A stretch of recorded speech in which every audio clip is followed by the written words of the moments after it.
Bonsoir Alvaro, ici José Luis Sanchez en direct pour El Chiringuito. Je ne sais pas comment vous qualifieriez l'équipe ce soir, et si Thor perd 2 fois de suite, c'est presque un adieu à la Liga?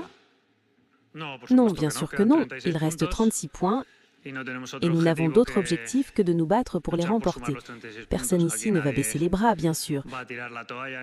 C'est le Real Madrid, on n'abandonne rien jusqu'au dernier match. Évidemment, 4 points, c'est un écart que nous pensons pouvoir réduire.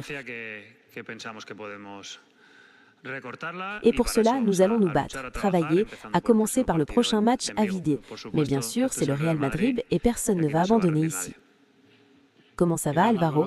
Melchor Rui de la chaîne Copa, en direct pour le grand match de la chaîne Copa. Je ne sais pas si c'est pour toi le pire match que le Real Madrid ait jamais joué. Dès le début, on a eu l'impression que la défense de Getafe étouffait le Real Madrid et qu'il n'y avait aucune réaction ni capacité à surmonter cela. Vous avez essayé en deuxième mi-temps, mais il n'y a pas vraiment eu d'occasion franche. Je pense que nous avons eu des occasions plus franches que Getafe. Il est évident que nous pouvons mieux faire dans ce match, c'est clair.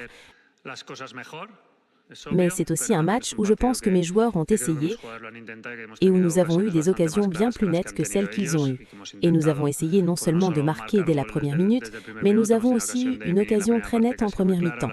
La deuxième, celle d'Antonio, celle de celle de Rodrigo. Bon, nous avons eu plusieurs occasions et je pense que nous méritions de marquer un but. Mais le football n'est pas une question de mérite et évidemment, Getafe a fait un excellent travail, comme toujours, et nous savions à quoi nous attendre dans ce match. Il ne s'est rien passé que nous ne savions pas déjà et c'est ainsi que je vois les choses. Bonjour, comment ça va Alvaro? Javier Raes en direct sur la chaîne SER. On a l'impression que l'équipe ne communique pas, qu'elle joue mal, c'est le sentiment qui se dégage et le public est parti avant même la fin du match. Tu dis que le Real Madrid revient toujours, mais on a l'impression que cette année, il ne reviendra pas ou qu'il n'est en aucun cas en train de revenir. Il ne lui reste peut-être plus que la Ligue des Champions. Quelle est la question? Quelle est la question? Oui, je pense qu'il ne lui reste plus que la Ligue des Champions. Je viens de vous dire qu'il nous reste 36 points et que notre objectif est de les remporter tous. Je sais qu'après une défaite comme celle d'aujourd'hui, l'avenir semble très sombre. Il n'y a pas beaucoup d'espoir quand on perd comme ça, mais cela doit être notre objectif. Nous avons un match très difficile à Vigo et nous devons aller le gagner.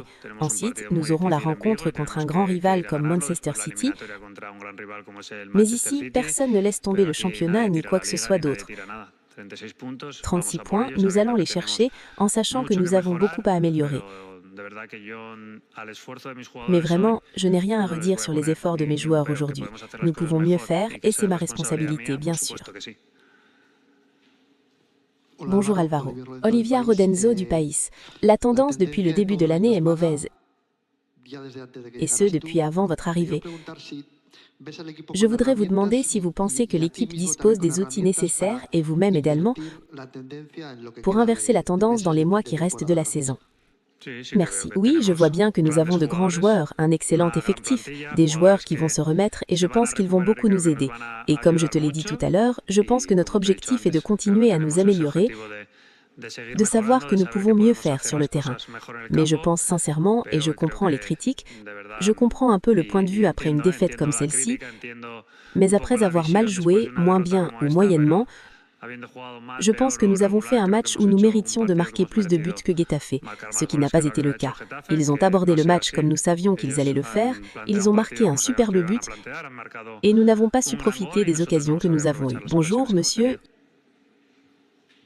Ici Alberto Pereira, d'Onda Serra, en direct pour Radio Stadio de Noche. Je t'ai demandé, Olivia, quelle était la solution? Je voulais te demander quel était le problème. Que pensez-vous, tant à Pamplune, l'autre jour qu'aujourd'hui, contre Getafe, de l'équipe qui doit s'améliorer, et avez-vous une solution au problème de l'équipe qui est en train de perdre la saison? Non, je pense que les matchs de Pamplune et aujourd'hui étaient différents. Aujourd'hui, nous avons eu du mal à affronter un adversaire qui s'est très bien défendu, qui ne nous laissait pas passer par les deux centraux dans la circulation. Il aurait peut-être fallu que nous soyons beaucoup plus agressifs en première ligne, mettre plus de joueurs dans la dernière ligne, faire beaucoup plus de démarquage, être beaucoup plus agressif dans ce genre de situation.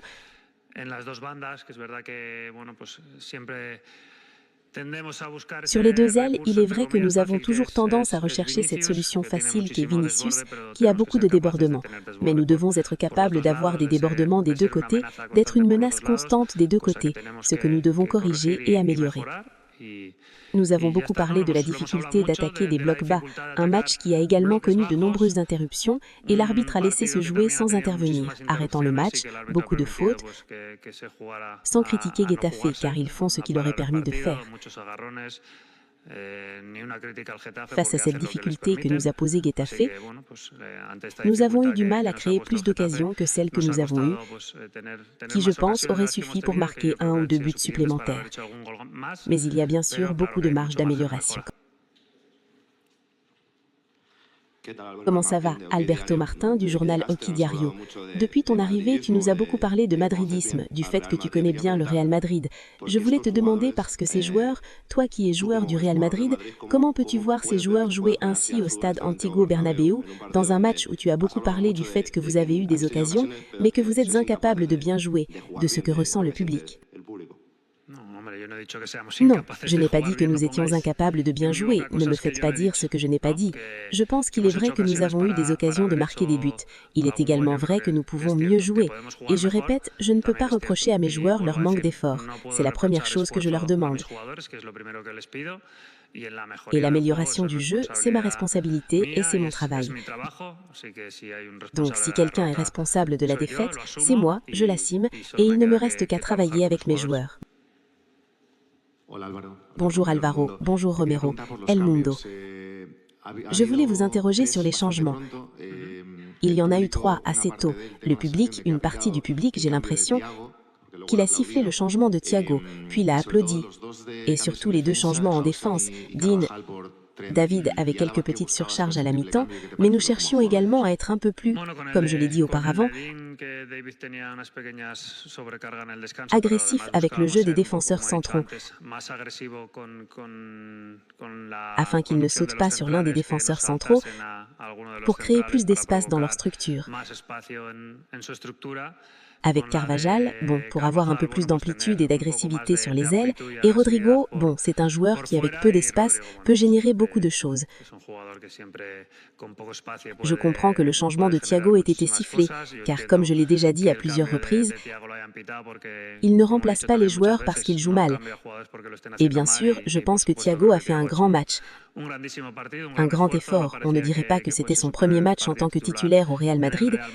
Il a encore une fois fait preuve de personnalité et bon, il doit être très content de ce qu'il a fait sur le terrain. Et évidemment, son changement n'était pas dû à sa performance, bien au contraire. Et bon, il méritait cette ovation et j'accepte et je comprends qu'on m'ait sifflé lors du remplacement. Bonjour Alvaro, ici Eva Rico pour DAZN.